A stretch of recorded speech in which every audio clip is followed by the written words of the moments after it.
So we're going to talk about building a coalition. And if you haven't caught on yet, the whole idea of last night and today is to educate y'all enough that you want to do something about this problem here in your community. And we want you to be sure to have the idea that we don't want you doing it by yourself, right? We want to all do it together so that we can have more impact that way. And so we're going to talk through some, and I feel like this is just really practical tips on how to do that. And then after I give you a few tips, then I'm gonna make y'all actually work. I have a little worksheet for y'all. So we are gonna look at building a coalition. So we wanna talk about what is a coalition, what makes one effective, who should be involved, how do you keep members engaged? Those are some tough questions sometimes. But first of all, let me ask y'all, what is a coalition?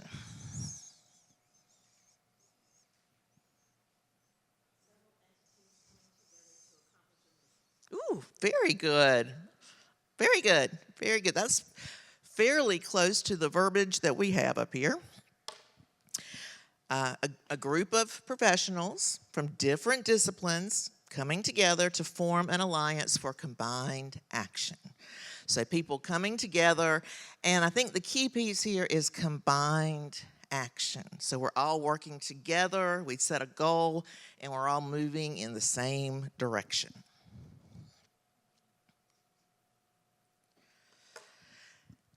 So I bet that some of y'all are already in coalitions or have been in coalitions. I'm going to move out of the spotlight there. Actually, you can't get away from it, can you? What are some coalitions that y'all are already a part of? Just call them out.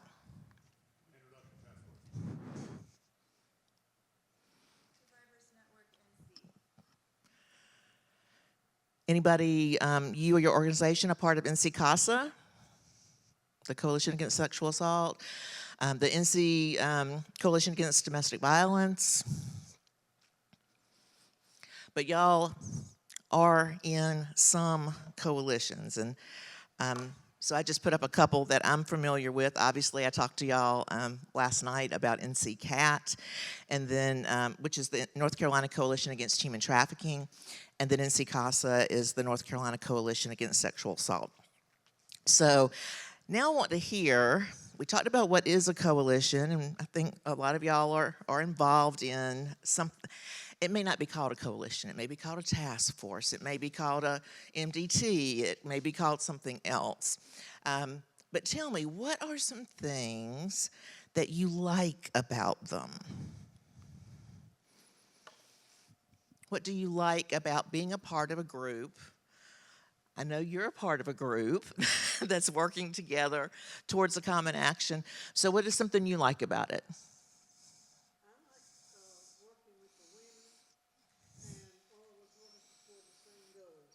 Working with women, we know what our goal is, we're working together for it, and we know how important it is. Those are some pretty good things about a coalition.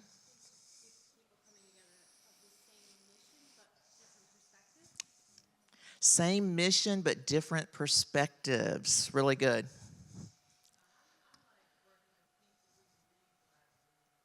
People who believe what I believe. It's good. Right, so that goes back to a different perspective. So we don't want everybody in the coalition, as much as we love, for instance, case managers. You don't want everybody in the coalition to be a case manager, because then that's the only perspective you're going to have, right? Anybody else? Synergy.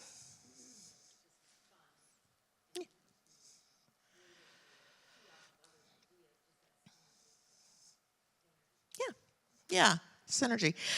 I'll tell you, back before COVID, don't we, have to preface everything with before or after COVID now. Before COVID, I would go to the meetings of the North Carolina Coalition Against Human Trafficking, and before COVID, they were really well attended, right? And there were a lot of people there, and like someone else said, of like mind, right? And I would walk in the room, and I would just kind of go, these are my people. You know that they get you, right? And if you're working in something like human trafficking, a lot of times, you're going into a room where you're trying to convince people that it is an issue, that they do need training, whatever the case might be. So it's nice to enter that room and just go, I don't have to convince anybody. We're all in this together, right? So if you've got a good coalition that works well together, you can have that kind of a feeling. So, like everyone else has said, I had this fancy thing where I could do those one at a time, but so a lot of coalitions provide training at their meetings, right? Having a clear purpose, that was sort of mentioned, a shared passion, shared resources, and that's something that the coalitions that I've been involved with, we'll come to a meeting and someone might have gotten a grant, they need a grant partner, and they can look within that coalition for that. Or, we come to a meeting and they go, hey, have y'all heard about this new grant for? And, share information among one another. Shared knowledge and having the right people engaged. And so we're going to talk more about that later. Now tell me, I know everybody loves going to meetings, so tell me what you like about coalition meetings that you have been to.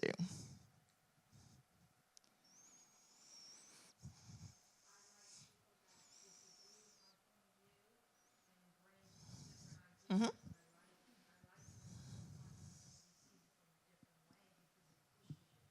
Yeah. So when your thinking is challenged, and you can learn from another perspective.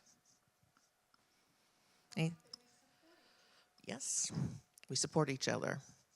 How about just some practical things about a meeting?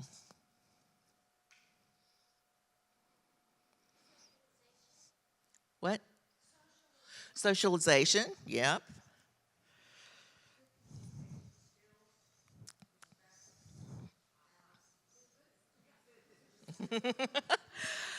When I said practical, right? When you want to get people there, and it's important that you have certain people there, you might have to provide them a free lunch, right?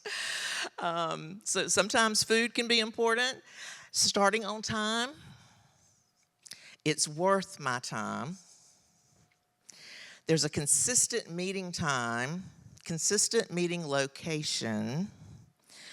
They email me and they remind me about it. Maybe they send me a calendar invite. I really like that when it just shows up on my calendar and I click yes and it's on my calendar and I don't have to think about it anymore. Follow up afterward. What if I miss it? I still want to know what happened. So I like it when the group will send out an email saying, here's what we talked about, and here's the upcoming, here's the action items from that meeting, here's some upcoming things. So even though I wasn't there, I haven't completely missed everything.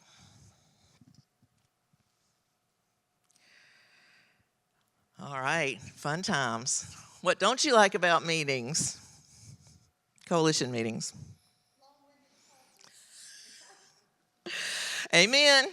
What else? No leadership.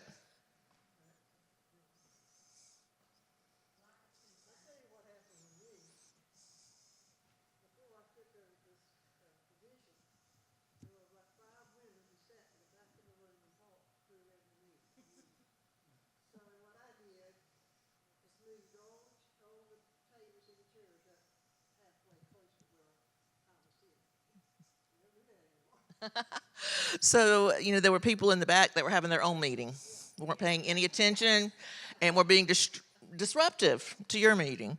And somebody else said something.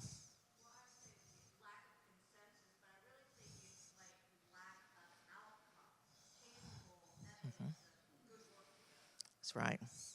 That's good. Ooh, that's on here. How about when one person or one group kind of runs everything and controls everything and won't allow input from other people? And I think nothing gets done. I come to these meetings, I'm giving you my time, and we're not doing anything. Or it's cliquish and it's not welcoming. So, there's like this established group already, and then I come and it's like I'm an outsider. How about when the people within the group are competitive instead of collaborative? When the people who need to be involved aren't there, possibly because they're in their own silo and they don't think that there's a need to collaborate. And I've run into that several times, and that is just so frustrating when you know they need to be there, and yet they're just thinking, no, I'm good, I got it covered. Don't need to be part of a collaboration. So some things we don't like about coalition meetings might be if one person dominates, starts late, no agenda, someone mentioned that, and no purpose. And so just as we think through what we like and we don't like about coalitions themselves, the meetings and how they're run, hopefully that can give you some ideas about when we're starting a coalition here, kind of what we might want it to look like, and how you as an individual can help it have the things on the slide that we liked, right, and not the things on the slide that we don't like. So, why do we create coalitions?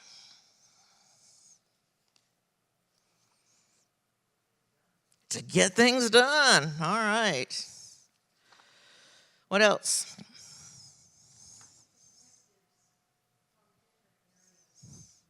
Perspectives from different areas. Big picture.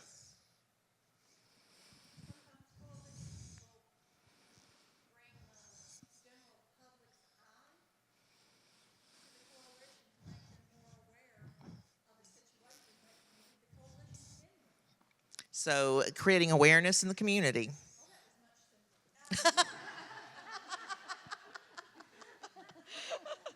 Yes, ma'am. Strengthen numbers, like that. So some of the reasons that we might create a coalition would be to develop and use political clout to further our mission, to plan and launch community-wide initiatives, to revitalize sagging energy of group members, to increase communication among groups, break down stereotypes.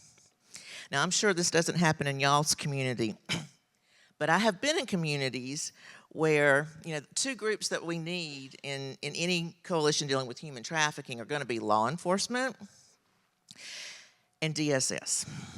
You need both of those, right?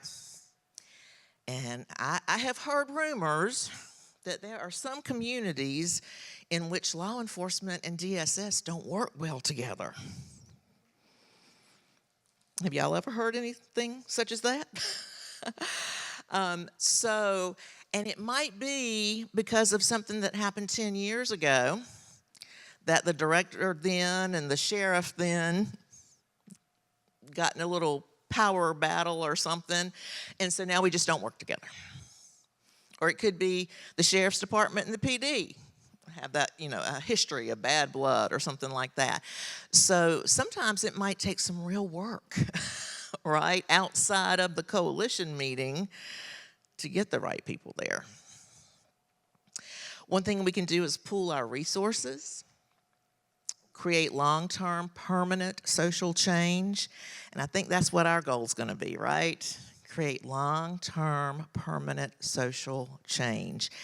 And when I think about Ricky and his discussion on culture, you know, to me that seems like the hardest piece.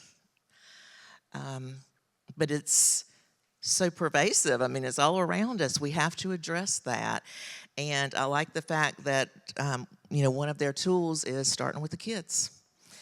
Because I tell my folks all the time, even when we're doing these trainings and, for healthcare providers and law enforcement, and we do them and they're necessary, but I personally think it's more valuable to go into the medical school and the nursing school and teach them while they're in school. So they learn it right to start with, right? I wish they had more training in basic law enforcement training, because if you learn it initially, and then we can build on that with their continuing education. But you take someone who's been doing the job for 20 years and you go in and try to tell them to do it differently, that's hard. It's hard. To bring more effective and efficient delivery of programs, to obtain and provide services, to address an urgent need. So some coalitions do actually provide programs and provide services, and that's something y'all need to decide if that's what you're going to do. Something that I'll just share the way it works in Pitt County. We have a coalition that is a broad group that the public can come. We have a speaker at every meeting. We do awareness initiatives, that kind of educational type thing, networking. And then we have a smaller group that is a subset of the coalition that is the multidisciplinary team that deals specifically with victims, survivors, as they are coming out of their trafficking situation, that makes sure they get the services that they need.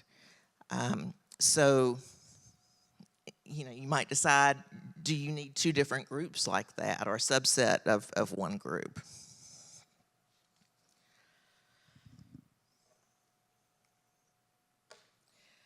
So the first thing you have to decide is, what is the purpose, right? And I can speak a little bit to this because some of you may have seen out in the lobby the table for the North Carolina Coalition Against Human Trafficking. So we've been a part of that group for a really long time. And when it was first created, it had a very, I'll say, structured format. There were 4 committees, and if you were going to be a board member, you had to represent, one of those 4 committees. And when you joined the coalition, you were put into one of those 4 committees. And it was just very structured, like I said. And when we came to doing sort of our rebuild last year of the organization, and I was talking to the board and seeing that in our bylaws, and I said, this just feels so confining. Do you think this is still serving us? And the consensus was no, that what we wanted was to welcome people and not put them in a box as soon as we were inviting them in, right? And so we had to really look at, well, okay, what is our purpose going to be, given that when the coalition was originally founded was a long time ago, and the anti-trafficking movement looks really different now. And so as we talked about, what we felt like a real gap was here in North Carolina is just a group to bring people together. And so we decided that connecting the different members of the anti-human trafficking movement would be our goal, connecting them, and let's all row in the same direction for addressing human trafficking. And so that's something that you'll need to decide. What is going to be the main focus of your coalition? And something that a lot of people don't think about at the beginning is How are you going to measure success? Is success that we have a meeting once a month and at least 10 people show up? Is that success? Is it success if we do an event and it gets 2 media recognitions? Is it success if all of the municipalities in our county or in our area proclaim January as Human Trafficking Awareness Month? So we need to decide, when we're setting our goals, how we're going to know if we've reached them, right? What's going to make the group successful?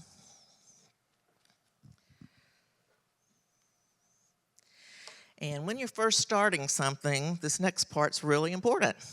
Who is going to be the leader? And who's going to facilitate this group? I mentioned a few minutes ago the things that I like, right? I like getting a reminder. I like getting notes afterward. Some of you might like there being food there. Well, somebody has to organize all that and do it. And so is there going to be one nonprofit that's willing to take all that on and just be the facilitator? Or is there going to be shared leadership? How is that going to operate? How are you going to share responsibility in maintaining the coalition?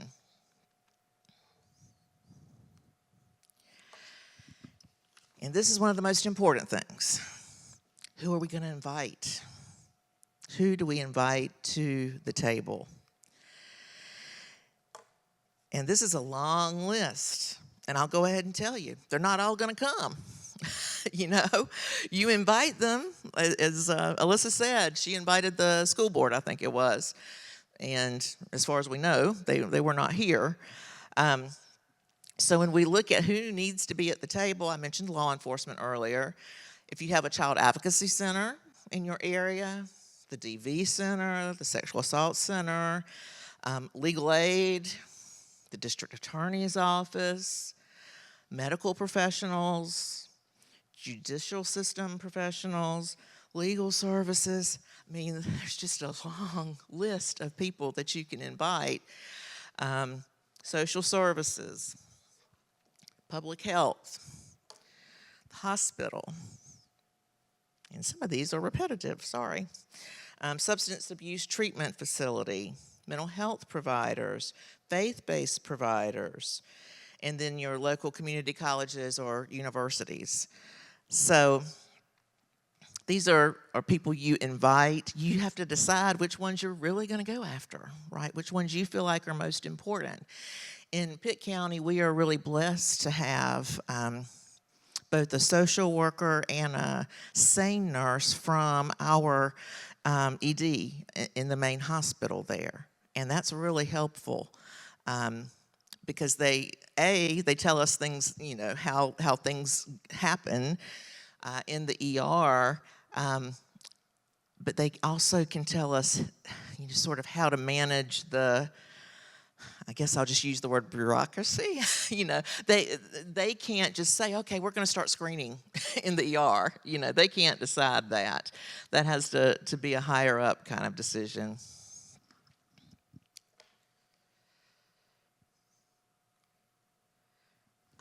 So one of the first things you'll need to decide is what geographical location are you going to include in this coalition? And I think Alyssa already has some ideas on that, which county she'd like to see. But I'm sure she wants to hear your ideas on that as well. Is it going to be one county, multiple counties, particular township, particular neighborhood? And it might be, for instance, ours is Pitt County Coalition. But there are counties around us that don't have a coalition. So certainly we welcome people if they're interested to come and to hear our speakers and to learn with us, that kind of thing.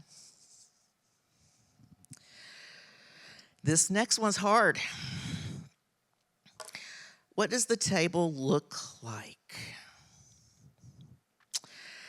If your community is 1/3 Caucasian, 1/3 Hispanic, and 1/3 African American, Does your coalition need to be lily white?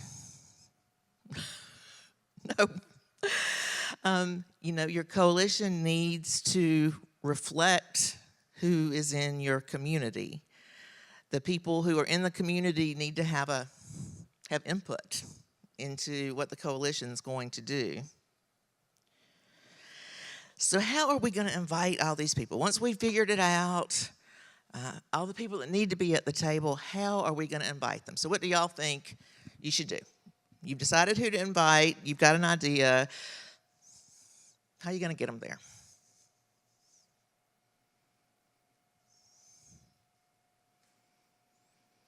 You folks have never invited anybody to a meeting?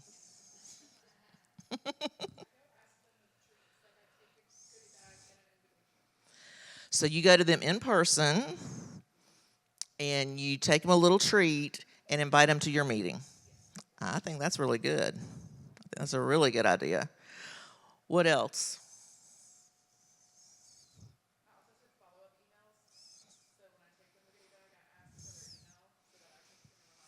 Mhm. That's super. Can we all agree that what doesn't work is to send out a mass email with very little explanation? We're having a meeting on X day, please come. I don't know about y'all, but I'm kind of busy. And I don't want another meeting on my schedule, especially one I don't really know what it's about, right? So I think your tactic is really good to go in person. If for some reason that won't work for you, a phone call would be second best. Personal letters can be pretty good too, because now we get so few personal letters that they are kind of significant when you get one that's actually been signed and it's not a stamp, right? So letters could be effective. Personal email, these are kind of in order of how effective they're going to be, because face-to-face is always going to be better. Particularly if you've got people, if you want the DA there, you want the sheriff there, you want someone that's a busy person, you're going to have to court them, probably. So what should happen at the first meeting?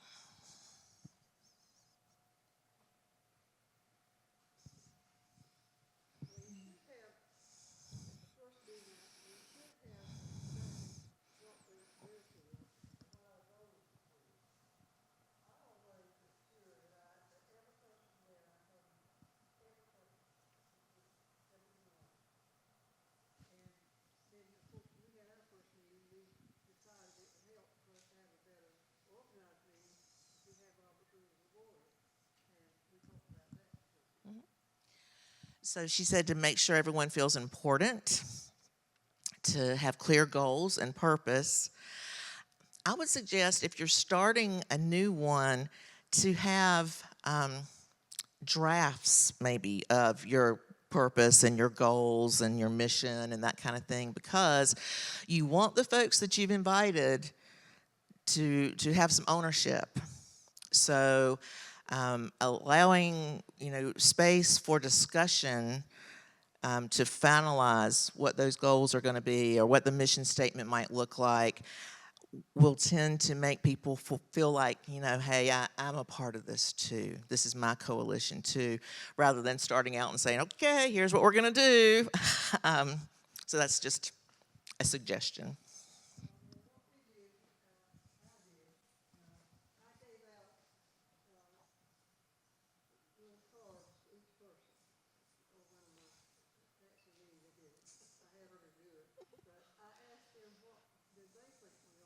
Mm-hmm. So she said she gave them all a little card and asked them for suggestions about what they thought we should do, which is awesome, and we're about to get to that. That's the homework I was telling you about. So first impressions do matter. So a suggestion is to maybe have someone from a similar coalition to come and talk about things they've done, and you know, not that you want this new coalition to be just like the other one, but just to give you some ideas of some things, some successes they've had. Give them a reason to come back.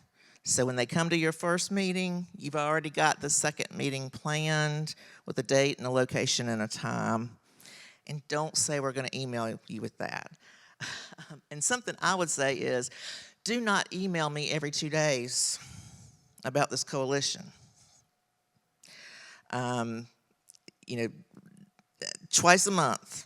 I want the reminder email, and then I want the one that tells me what happened at the meeting. Don't be emailing me every time a thought hits your head about what we need to do. First impressions do matter. Again, so what are we doing at the next meeting? Who's the next speaker?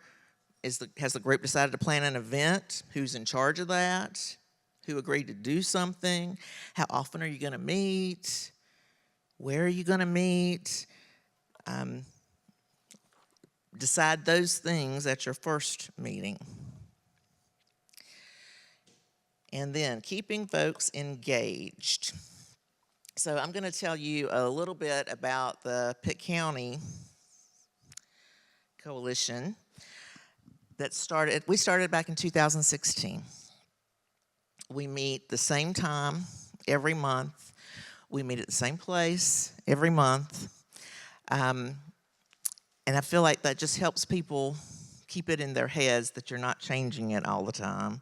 Now, if you do have a coalition that has multiple counties, then you may need to move it around because you don't want the same people to have to be traveling every time. So that's, wouldn't be fair and probably would result in them not coming as often. So you may need to move it around in that case.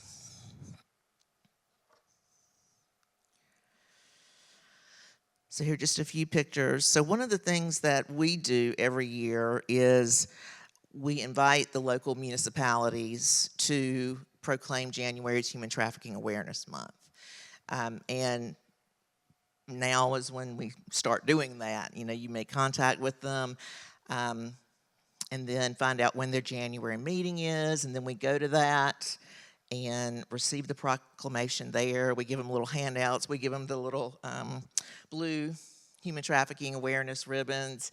And so that's a pretty good way to get some awareness because citizens are attending some of the town meetings. Some of the meetings get press. So that's a pretty good way to get some awareness in the community. Another thing that we do is we ask our members to be speakers so that all the members know what all the other members do and can provide, what services they provide. But then occasionally we invite someone, across the state. Like this is Caitlin Ryland of Legal Aid of North Carolina.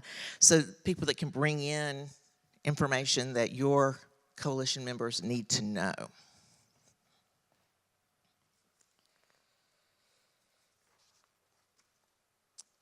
And finally, I bet this is not going to play. Nope. So this was just a